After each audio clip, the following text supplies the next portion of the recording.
उसे ये ज्ञात था ये इसमें बच ही नहीं सकेगा, लेकिन उसे ये ज्ञात नहीं था, उसे ये ज्ञात नहीं था कभी कभी सर्प भी घायल हो सकता है। ऐसे भी मंत्र रहते हैं जिसके माध्यम से सर्प का भी क्रोध शांत हो सकता है। हुआ वही जहां पर उसने काटा, वहां से दूध की धारा बाहर की ओर आ गई। द्वेष और इधर समता, दोनों एक साथ मिल गए, बिल्कुल विपरीत, लेकिन विष कृत्रिम है, अमृत स्वभाव में निष्ठ है। हार किसकी होगी, जीत किसकी होगी, पूछने की कोई आवश्यकता नहीं। दूध जब धारा के भांति निकल गए, सर्प को जितना तेजी आई थी उतनी वह शांत होता जा रहा है। यदि थोड़ी बहुत और इधर से प्रतिकार की वृद्धि हो जाती तो गुस्सा और आ सकता था। आपके पास गुस्सा कितना है, फिर कम से कम थर्मामीटर से नाप लिया जाए। हाँ बताओ कितना है गुस्सा, बोलो। महाराज बेकाबू हो जाए, बेकाबू तो कोई बात नहीं, आखिर तो उसका भार कितना, वेट कितना है, कम से कम निकाले। कम से कम विज्ञान को जीव की वेट निकालने से पूर्व में क्रोध की कितनी वेट है नहीं समझे, उसको निकाल लेना चाहिए, ताकि इससे अनुमान लगाया जा सकता है ये आत्मा के पास कितनी वेट है। क्योंकि क्रोध जड़ है और आत्मा के जो सौम्य भाव है वो जड़ है।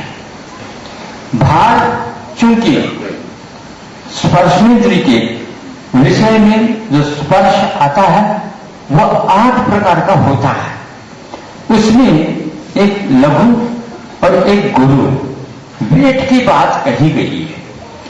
जो कोई भी वेट है वो सारे के सारे मटीरियल में आ जाते हैं। और क्रोध भी चूंकि एक प्रकार से मटीरियल से ही है बना हुआ है, मूल स्रोत उसका वह है, लेकिन पुट जो दिया जाता है वह आत्मा की चेतना के भाव जो विकृत परिणाम है उसके संयोग से वह बनता है। उसमें मिला हुआ नहीं है, वो केवल जैसे फोटो निकाला जाता है और वो इतना ही पर्याप्त हो जाता है, उसके परिणाम इस ढंग से हो जाता है। क्रोध की उम्र है, एज है, क्षमा की कोई एज नहीं, कोई इमेज नहीं।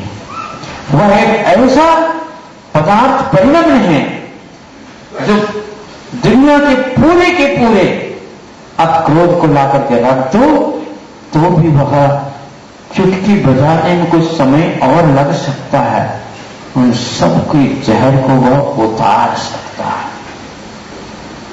देखा या नहीं देखा, लेकिन देखने की कोई आवश्यकता नहीं, प्रतिकार नहीं, और दुग्ध की धारा उसके सामने है। सर्प को एक प्रकार से दुग्ध की धारा देखने से भी बहुत कुछ जल्दी उसका आवेश जो है कम होने लगता है। जहर तो समाप्त नहीं होता है, लेकिन पीने की अपेक्षा से जब प्रतिकार नहीं और बिल्कुल आक्रमण करके ये आया है, मैं छोड़ूंगा नहीं आज, लेकिन एक बार में एकदम करने के उपरांत वो शांत होने लग जाता है। उस शांत मुद्रा को देख करके क्रोध बिल्कुल नीचे की ओर पारा आ जाता है। पारा चढ़ता है और पारा उतारने में देर नहीं लगता। एक आध झटका दे दो तो बहुत जल्दी ऊंची उतर जाता है। थर्मामीटर में या शायद 8 108 डिग्री तक नापा जा सकता, फिर बाद में वह डैश डैश करके ही छोड़ दिया जाता कि इस तरह तो किसी का पारा चढ़ता है। 7 तक तो कॉमन है, आ सकता है, जा सकता है। जब उसने देखा कोई भी नहीं और शांत ऐसी है, मामला क्या है? सामने वाला व्यक्ति तब तक आपका विरोध करता है, तब तक आपसे वह कुछ न कुछ करता रहता है, जब तक आप उसके प्रतिकार के रूप में जवाब देते रहते हैं। और ये भी एक तरीका है जवाब देने का। हाँ, आपको कुछ करना आप तो कर लो। ये क्या है? ऐसे परिणाम कैसे हो सकते हैं? मुक्ति का जिसे बोध हो जाता है, मैंने जिससे लिया है और वह उसे देना है, तो जितना लेना चाहता वो ले ले। तो वो क्रोध से नहीं लेगा, फिर मान से भी नहीं लेगा। फिर आप बुला करके यदि दे रहे हैं तो फिर वह आ जाएगा। सुन रहे हैं आप? आपका इसमें नहीं तो कौन मांग रहा है, नहीं तो अपने आप आता चला जाएगा। ये कैसी बात है? फिर लिख करके तो क्यों बैठे? वह ब्याज तो वहां पर पड़ रहा है। ये कहने की बात है, लेकिन फिर भी जो देना चाहता है उसके लिए हम रहने दो, आ जाएगा। नहीं, आप आए भी हैं और अभी भी लो, क्योंकि जितना रखना वो अच्छा नहीं, हमारी मित्रता बनी रहे तो अच्छा है। नहीं समझे? जैसे डेट लंघन हो जाए डेट का, तो देख लो, वो स्वयं नहीं आएंगे, उन्हीं किसी को भेजेंगे, फोन लग जाएगा।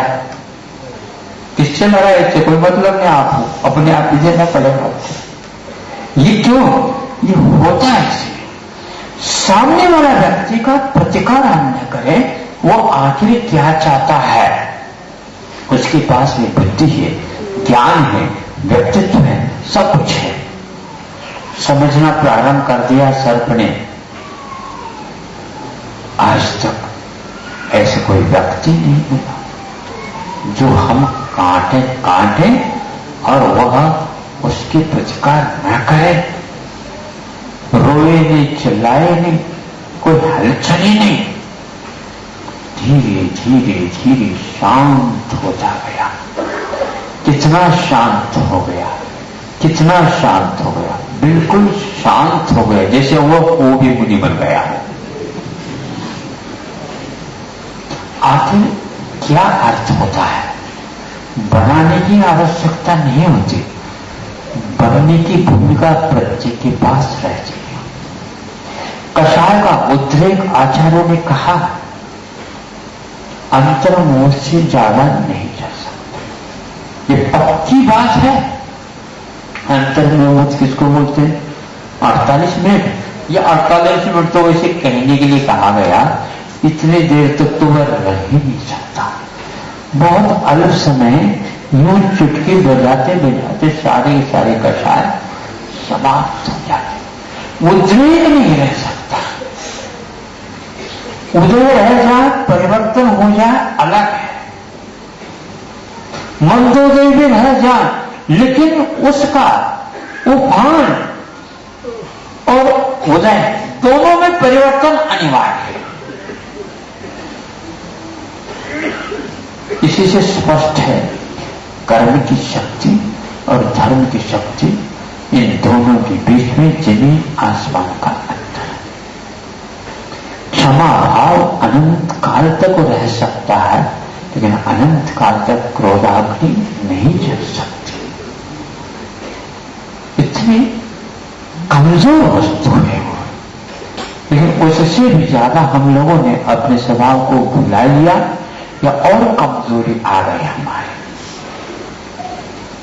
यह जीवात्मा एक कदम रखने को सोच भी में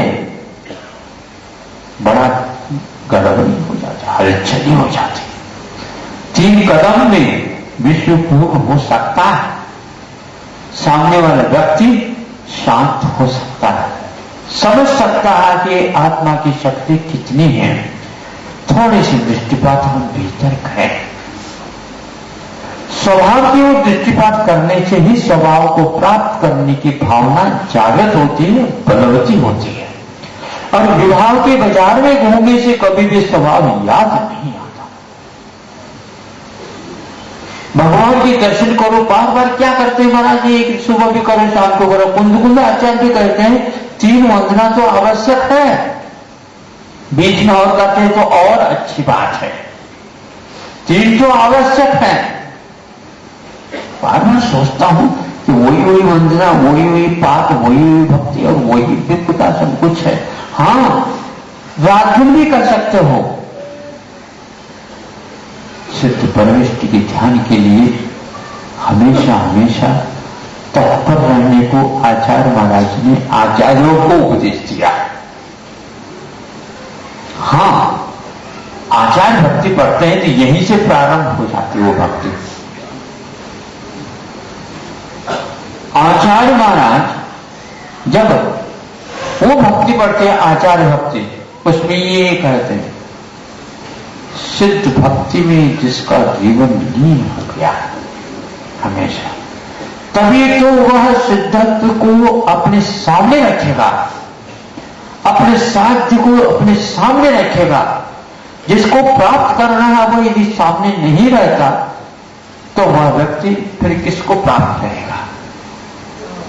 जिसे प्राप्त करना है वह हमेशा सामने रहना चाहिए। पेंटर लोग पेंटिंग करते हैं, चित्र का निर्माण करते हैं। जिस प्रकार का चित्र बनाना है वह रखते हैं सामने और उसके माध्यम से उसको करते हैं।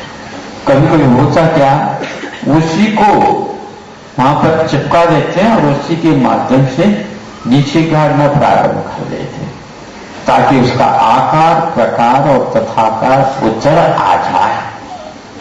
ये इसलिए आवश्यक होता है कि उसके बिना हमारी धारणाएं मजबूत नहीं होती। विचारों में जो एकाग्रता रखते हैं वो एक बार चित्र को देखते हैं अथवा चित्र को स्मरण में लाते हैं अथवा दिमाग में रेखा खिंच जाती है। ऐसा चित्र बनाना है, बस एक बार उसको बनाया, फिर इसके उपरांत उसको करते रहते हैं। लेकिन वह भीतर जो संकल्प लिया है, एक धारणा बनाई है, उस धारणा के अनुसार ही रेखाएं खिंचती चली जाती है या रंग खिंचता चला जाता है। वो स्वभाव है और ये विभाव है। विभाव से बचने के लिए स्वभाव का मूल्यांकन अपने आप में करते रहना चाहिए। तो यह समता रखना एक स्वभाव है। आत्मा बिना प्रतिकार के अनंत काल के लिए कैसी रह सकती है? प्रारंभ यहां से करेंगे तभी तो रह सकेगी। ठंडा हो जाना स्वभाव है, गर्म हो जाना यह प्रासंगिक है। प्रसंग का अर्थ यही होता है प्रकर्ष रूपेण संगति। प्रकर्ष रूप से जब संगति हम करते हैं तो प्रसंग छिड़ जाता है। इसलिए निस्संग होने के लिए कहा है। प्रसंग इतना महत्वपूर्ण नहीं। एक स्थान पर यह भी लिख लिया प्रसंग का अर्थ एक प्रकार से वासना का प्रतीक। काम वासना को कहीं कहीं पर